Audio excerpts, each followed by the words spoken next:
Halo saudara, apa kabar? Tetap jaga kesehatan dan Tuhan memberkati saudara. Saudara pernah dengar istilah hukum pengulangan? Jadi kalau diulang-ulang, kita itu akan menjadi biasa dan akhirnya menjadi bisa. Nah, hukum pengulangan itu juga yang seringkali dipakai dalam terapi psikologis yang disebut dengan sugesti. Jadi mengulang-ulang itu harapannya bisa membuat cara berpikir kita dikuasai dan apa yang kita inginkan kemudian terjadi. Sebagai contoh, kita sulit tidur misalkan. Lalu kita diminta untuk berulang-ulang mengucapkan saya ngantuk, saya ngantuk, saya ngantuk, saya mau tidur, berulang-ulang. Harapannya apa yang kita ucapkan itu kemudian yang kita pikirkan.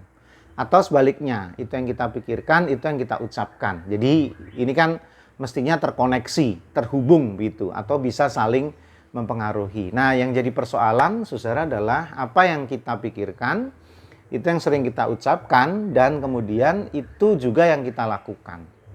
Nah, kalau yang kita lakukan itu terus-menerus, akhirnya menjadi kebiasaan, menjadi habit, menjadi kebiasaan.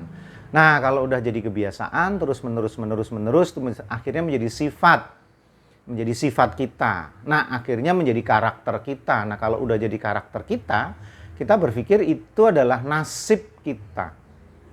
Padahal tadi berawal dari apa? Yang kita ucapkan atau yang kita pikirkan. Nah, saudara, jadi sebetulnya nasib itu kadang-kadang adalah ciptaan kita sendiri. Nah, jadi hati-hati saudara dengan kebiasaan-kebiasaan kita. Memang untuk merubah kehidupan, memodifikasi perilaku, bukan juga persoalan yang gampang. Karena tadi proses yang panjang yang berulang-ulang tadi. Misalkan saudara adalah orang yang pelit atau ngambekan. Saudara jadi orang yang pelit atau ngambekan, itu kan tidak sehari dua hari, tapi proses yang panjang, bahkan mungkin saudara meniru, mengkopi dari orang tua saudara. Mencontoh orang tua saudara. Atau saudara adalah dampak dari bentukan, ucapan, kata-kata, cacian, ejekan, dalam tanda petik kutukan orang tua saudara, bisa saja. Tapi itulah salah satu prinsip di dalam kehidupan. Mengulang-ulang sesuatu itu bisa membuat kita jadi baik, tapi mengulang-ulang sesuatu bisa juga membuat jadi buruk. Nah, di dalam Alkitab juga dikatakan hal demikian. Secara di dalam Alkitab itu, ya selain beberapa minggu lalu, ada kata-kata yang mencengangkan, yaitu kata bajingan. Nah, itu ada dalam Alkitab, walaupun hanya satu kata di seluruh pasal dan ayat Alkitab, tapi kata itu ada. Nah, sekarang ada juga kata-kata yang tidak kalah mencengangkannya. Rumusnya mudah. 2 Petrus 2 pasal 2, ya 2 Petrus pasal 2 ayat 22. Bunyinya begini. Bagi mereka cocok apa yang dikatakan peribahasa yang benar ini.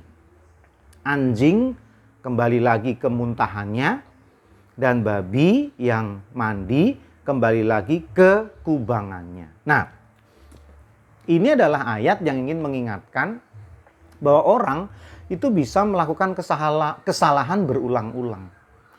Orang bisa mengulangi hal-hal yang jahat, hal-hal yang aneh, hal-hal yang buruk, hal-hal yang tidak berkenan di hadapan Tuhan, berulang. Kenapa menjadi begitu sulit? Kuncinya ada di dalam pikiran kita. Pikirkan, maka itu akan menjadi apa yang kita ucapkan. Atau ucapkan, itu akan mempengaruhi pikiran kita. Dari apa yang kita pikirkan dan ucapkan, sekali lagi mempengaruhi perilaku kita. Perilaku menjadi sifat menjadi karakter bisa jadi nasib. Saudara bisa mengubahnya, walaupun prosesnya tidak gampang. Jangan sampai seperti ayat firman Tuhan 2 Petrus 2 ayat 22 terjadi dalam hidup Anda, dan orang mengatakan kayak anjing ya kelakuannya, muntahannya sendiri dimakan. Kayak babi ya kelakuannya, karena habis dibersihkan ada kubangan kumuh kotor masuk lagi. Jangan sampai itu terjadi dalam hidup saudara. Mari perlahan tapi terus-menerus diulang-ulang yang buruk menjadi kebaikan. Masih dengan saya, Pendeta Yudi dalam Renungan Emas. Esok masih ada solusi.